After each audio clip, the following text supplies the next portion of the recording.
Oui, Cécile, Bonjour. d'entrée de jeu, en fait, ce sujet-là, pour moi, il est vraiment très près de moi, en fait, parce que j'ai eu l'occasion, ou disons le privilège de grandir avec mes grands-parents. Mes grands-parents maternels ont été très présents dans ma vie. J'ai eu ce privilège-là de pouvoir avoir leur enseignement au quotidien, de bien comprendre qui je suis en tant qu'Abénaquise, de pouvoir m'accompagner aussi dans le développement de ma compréhension, puis de pouvoir intégrer ces connaissances-là dans une manière là, qui faisait vraiment du sens, bien que c'était des connaissances traditionnelles qui viennent de génération en génération, de les transposer dans quelque chose de plus moderne. Donc, ça a été quand même, c'est toujours une belle adaptation, en fait, là, de demander à un enfant de porter un héritage, puis de pouvoir l'incarner dans une société qui a beaucoup changé à travers le temps, mais de chercher à conserver cet héritage-là, puis à le valoriser.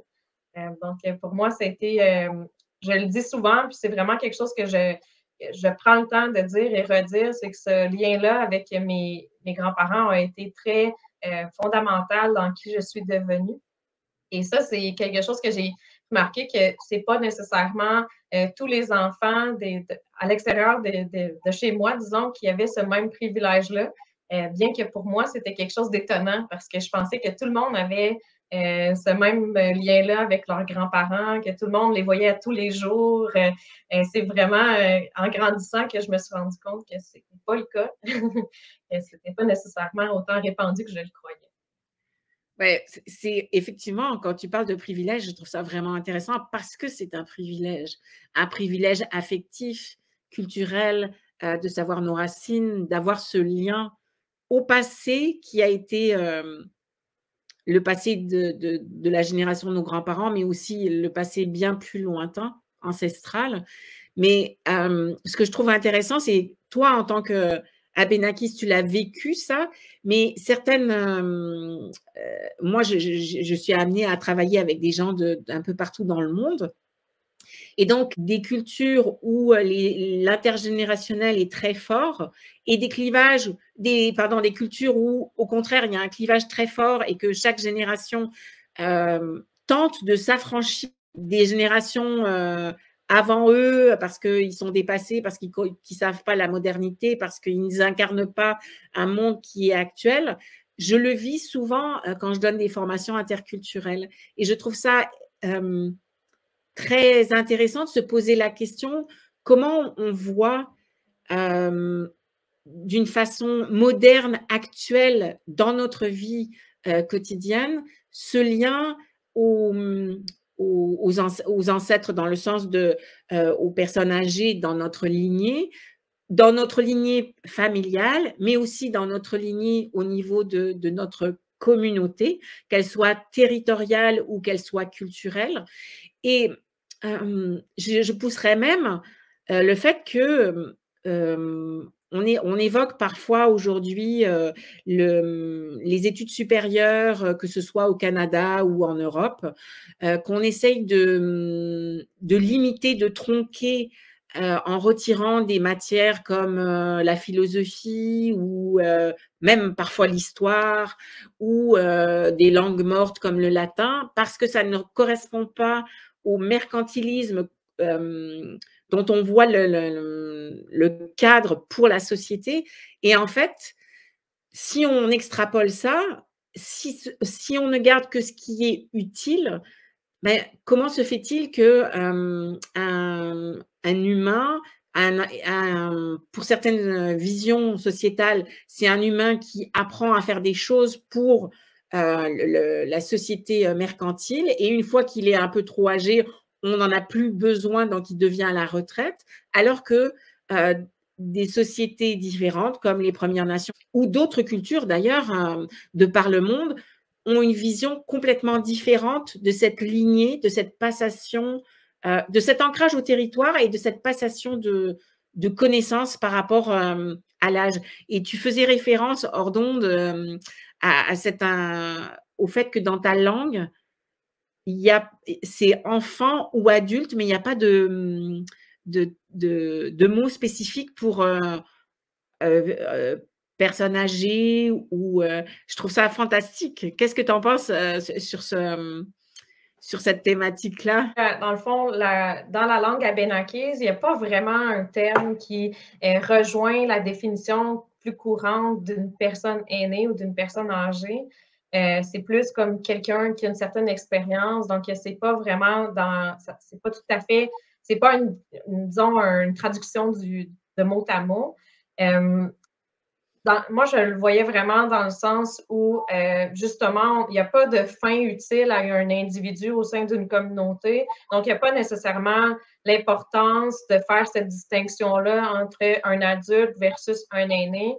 Ce sont des Abénakis à part entière, donc c'est suffisant. Puis c'est un peu comme ça aussi qu'on vit ensemble, c'est que n'importe quelle personne a sa contribution dans la communauté. Puis c'est sûr que les plus anciens ont la connaissance, ils connaissent bien les contes, les légendes, sont porteurs en fait d'histoires, de récits sur le territoire, sont en mesure de vraiment connecter plusieurs connaissances qui vont faire en sorte que notre existence a un sens. Donc, souvent, ils vont parler notamment nous utilisons une sorte d'arbre qui s'appelle le frêne pour faire de la vannerie, pour faire des paniers.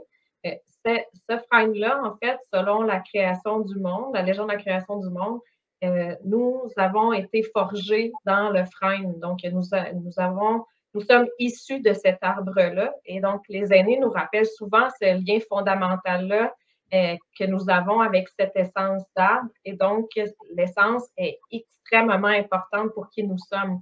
Donc, ça, c'est vraiment des conversations qu'on a avec eux pour mieux connaître, mieux savoir qui nous sommes, puis qui nous sont transférés à force de les côtoyer. Je me rappelle quand j'étais plus petite, souvent, ils nous partageaient certaines légendes qui me faisaient absolument aucun sens pour moi, là, parce que j'étais trop petite, probablement, mais qui étaient porteurs d'une certaine morale, d'un certain code de vie abénaki qu'en grandissant, ces histoires-là nous habitent, ces légendes-là nous habitent et on arrive à les incarner puis à les comprendre parce que là, ça fait, dans un monde d'adultes, ça fait du sens. Mais ça, c'est vraiment les aînés chez moi qui en ont parlé, puis à un moment donné, tu peux les approprier. Mais c'est à force de les côtoyer, à force de côtoyer toutes ces personnes-là que tu peux posséder cet héritage-là parce que autrement, on ne prend pas le temps de l'apprendre, on ne prend pas le temps d'aller s'informer nécessairement, ou on va interpréter les choses d'une certaine façon en pensant que c'est comme ça que les choses étaient réfléchies. Au final, on ne saisit pas bien ce qui est enseigné. Donc, c'est vraiment avec les porteurs de connaissances dans les différentes communautés qu'on arrive à bien savoir ce que ça voulait dire, certains messages, pourquoi on utilise certaines ressources pour faire telle chose, ou pourquoi on va dans tel secteur du territoire pour aller se recueillir ou aller à la chasse. Et donc, c'est vraiment à force d'échanger sur ces informations-là qu'on comprend mieux qui nous sommes. Il y a un point que je trouve très intéressant à souligner parce que c'est, pour le coup, universel, c'est la force de la passation d'informations par le conte, par le mythe, que ce soit un mythe fondateur ou que ce soit un conte qui a l'air plus anecdotique.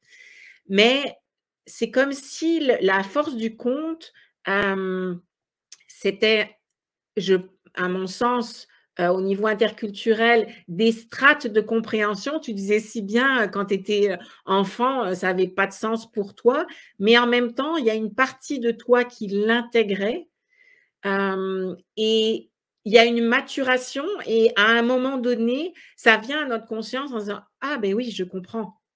Et c'est comme si la compréhension se faisait dans nos cellules avant d'arriver à notre conscience intellectuelle.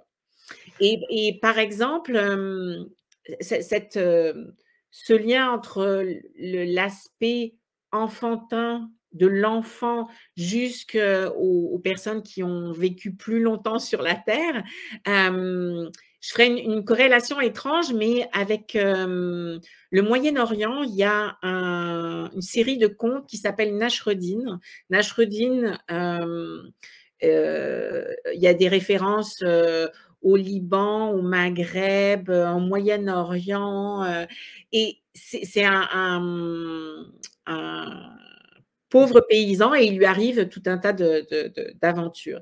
Et en fait, quand on lit ces contes, ça peut être pour des enfants très jeunes et c'est drôle hein, parce qu'il y a un âne, parce qu'il y a de l'humour. Donc, ça nourrit aussi un niveau de compréhension de notre personnalité complexe. Et en même temps, quand on est plus adulte, ces contes sont des contes qui, à la base, étaient des contes soufis, donc spirituels, qui ont un portant spirituel qui est de l'ordre de l'universel. Et c'est ça qui est fantastique dans ce lien-là, qui n'est pas tronqué en disant « Oh, les enfants de 5 à 3, de 3 à 5 ans, ils peuvent lire ça, ils doivent avoir lu ça, etc. » Mais bien quelque chose d'universel. Et c'est une des choses qui me touche le plus par rapport à ma rencontre avec les Premières Nations et les Inuits, parce que j'ai eu le grand privilège de travailler avec des Inuits du Nunavik. C'est cette... autant c'est tellement éloigné de moi, j'ai l'impression que parfois c'est sur des univers différents, autant quand on touche à l'humain, au cœur même de l'humain, en fait, on touche à l'universel. Et c'est ça extraordinaire. Et quand on en prend conscience, c'est un monde qui s'ouvre en fait. On est très différents de par notre passé et de par, je dirais, la couleur ou la vibration, la couleur de notre culture, mais en même temps, on est vraiment des humains. C'est ça que je trouve vraiment absolument. Extraordinaire. En fait, puis ça me permet aussi de rebondir sur cette notion-là d'universalisme, mais aussi du fait que nous sommes des êtres humains. En français, on utilise le mot Abénaki, puis c'est sûr que ça fait une certaine distinction entre français, Abénaki, québécois, mais dans la langue, comment on se nomme, c'est Alnomba ou Alnombaskois. Puis dans le fond, ça se traduit par être humain. Donc, la distinction qu'on faisait, c'était entre nous et d'autres êtres vivants, donc entre les plantes, les arbres et tout ça. Donc, ce n'était pas nécessairement pour distinguer un être humain versus un autre être humain. Là. Puis ça, c'est quelque chose qui est quand même commun dans plusieurs autres langues autochtones. C'est que aussi le nom de leur nation n'est pas nécessairement une symbolique de division ou de séparation, mais vraiment plus pour évoquer qu'ils sont aussi des êtres humains.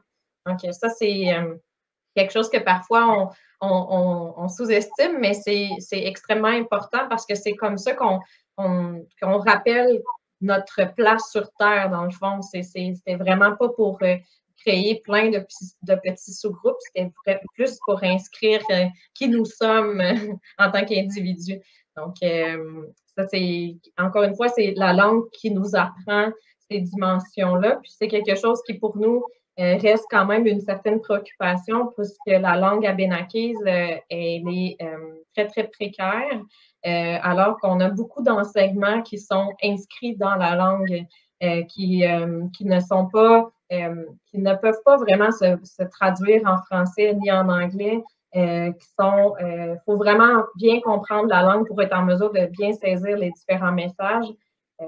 En ce moment, la langue abénaquise, dans le fond, il reste moins que 5 locuteurs de langue maternelle abénaquise. 5? Oui, moins que 5. Puis en fait, on dit moins que 5 parce qu'il y a des décès et tout ça, donc probablement que les données ne sont pas à jour. Il y a heureusement beaucoup de locuteurs, plusieurs locuteurs de langue seconde qui commencent à être quand même assez, qui ont un niveau quand même assez élevé en langue abénaquise, mais ça reste que la langue qui était parlée, dans le fond, jusqu'à une certaine époque, est maintenant davantage le français ou l'anglais au sein de la nation. OK. On perd certains référents. Donc, c'est comme c'est malheureux, là, mais heureusement, il y a beaucoup de. Je ne veux pas que vous gardiez une note négative de cette discussion-là. Il y a beaucoup d'efforts qui sont faits pour reprendre le dessus sur la connaissance de la langue. La dernière personne dans ma famille qui a parlé couramment la langue abénaquise, en fait, que c'était sa langue maternelle, c'est mon arrière-grand-père. Après ça, il y a eu beaucoup d'impact sur, dans le fond, la religion, mais aussi d'autres pratiques là, qui ont fait en sorte de limiter le partage de la langue abénaquise au sein des prochaines générations. Mais la note à retenir, c'est que moi, je parle davantage l'abénaki que ma mère et mon grand-père combinés. Donc, ça, c'est vraiment positif. Exactement. Donc, je vais pouvoir me réapproprier aussi les histoires que mon arrière-grand-père a laissées en enregistrement et tout ça, que je vais pouvoir l'entendre et le comprendre dans la langue abénakise. OK. Mais parce que des années de bonheur en perspective. Est-ce que tu parles abénakis avec ton fils? Oui, un peu, pas beaucoup, parce que dans le fond, on est déjà en mode trilingue, donc anglais, français, espagnol à la maison. Mais j'essaie de tout le temps inclure le plus possible la langue abénakise aussi. Puis, dans le fond, quand je fais des cours une fois par semaine, donc mon fils vient assister toujours les 10-15 premières minutes là, quand il a la patience, parce qu'il est encore petit. Mais il vient, puis pour lui, c'est normal. C'est un peu ça que je voulais lui laisser, en fait, c'est que longtemps, j'ai porté la honte de ne pas savoir ma langue autochtone, de ne pas être en mesure de pouvoir m'exprimer alors que d'autres jeunes autochtones étaient en mesure de le faire. Puis ça m'a beaucoup bloqué dans l'apprentissage de la langue parce qu'il y avait toute cette gêne-là qui m'envahissait. Mais ce que je m'étais dit, c'est que je voulais que minimalement, mon fils n'a pas ce même blocage-là en voyant que c'est tout à fait normal de l'apprendre, qu'il va l'apprendre à son rythme s'il a envie de le faire, puis que c'est correct là, de commencer de zéro, puis on va cheminer ensemble. Donc, je voulais au moins qu'il ne soit pas porteur là, de ce poids-là, puis qu'il puisse s'approprier la langue au moment où il le choisira. Mais je mets à sa disposition plusieurs référents. Il sait que dire des noms d'animaux, d'ailleurs, en abénaki. Donc, il y a plusieurs choses comme ça que pour lui, c'est juste un réflexe normal de l'inclure, alors que pour moi, ça a été davantage ça a été autre chose, dans le fond, ça a été moins valorisé. Donc, ça, c'est formidable. Et puis, tu évoques aussi quelque chose sur la réalité du Québec multiculturel. Tu parlais de français, d'espagnol et d'abénakis. Mais l'interculturel, c'est vraiment ça. C'est ce processus magnifique et très, très grand, un grand défi. C'est de prendre conscience d'où on vient, de prendre soin de nos racines et après de trouver un acte juste, un juste milieu qui permet la rencontre de chacun et de construire le Québec d'aujourd'hui ou le monde, en extrapolant le monde d'aujourd'hui. C'est vraiment ça, c'est pas de devenir uniformes, tous pareils, mais bien de chérir cette spécificité culturelle, linguistique, territoriale, et en même temps d'avoir cette ouverture chaleureuse de dire bon, ben, qu'est-ce qu'on fait maintenant ensemble, comment on trouve à construire ce nouveau territoire qui est la rencontre, non pas en mettant les gens dans des cases, mais bien en acceptant que parfois, oui, on est décoiffé, parfois on est intimidé, parfois on essaye des choses qui ne fonctionnent pas. Ça fait partie du processus et que c'est comme une histoire d'amitié en fait. Il nous faut du temps, il faut construire le respect doit être à la base, mais après, il faut construire la confiance, il faut faire des petits pas, s'apprivoiser.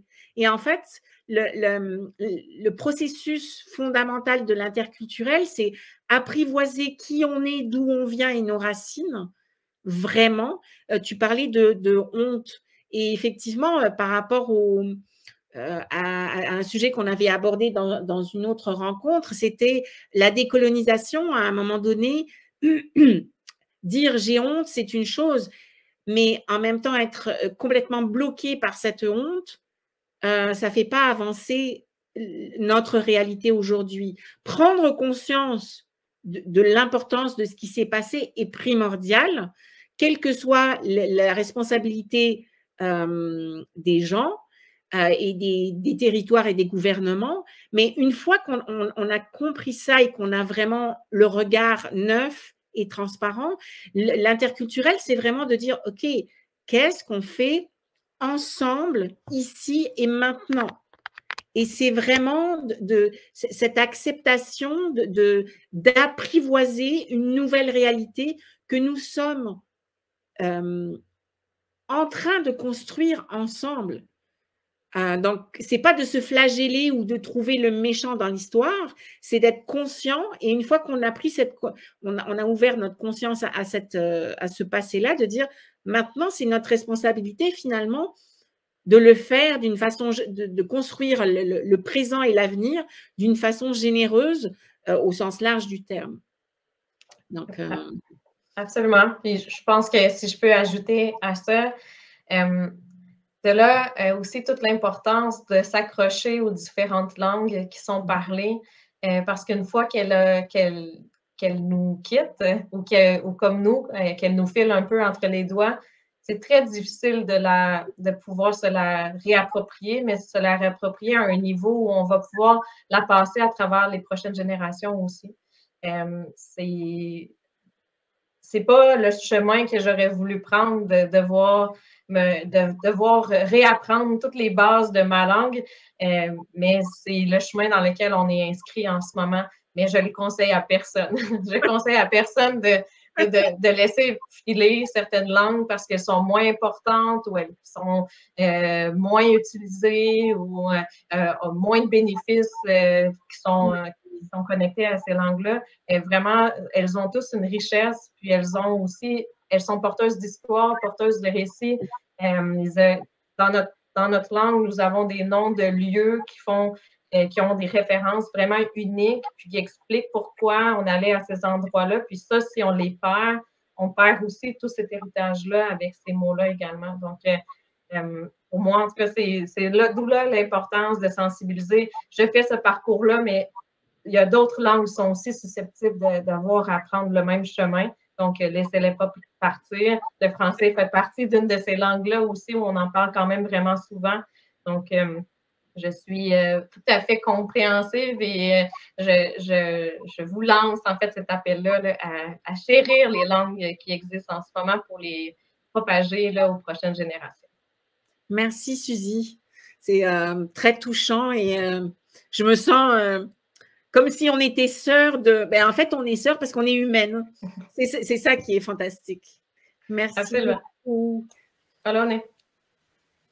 Merci beaucoup à nos deux dialogantes qui nous invitent à valoriser l'expérience acquise par l'âge plutôt qu'à tomber dans une approche utilitariste, à changer notre regard sur l'humain, sur le territoire et à sauvegarder les langues qui peuvent trouver un nouveau rebond grâce aux générations actuelles et futures. Merci donc pour ce dialogue interculturel très riche et que l'on pourrait qualifier aussi d'universel. Vous avez employé ce mot. Vous écoutiez Cécile Lazartique-Chartier et Suzy Obom-Sawim dans Voix de résilience, un projet de France-Canada à retrouver notamment sur francecanada.org. Merci et à une prochaine écoute.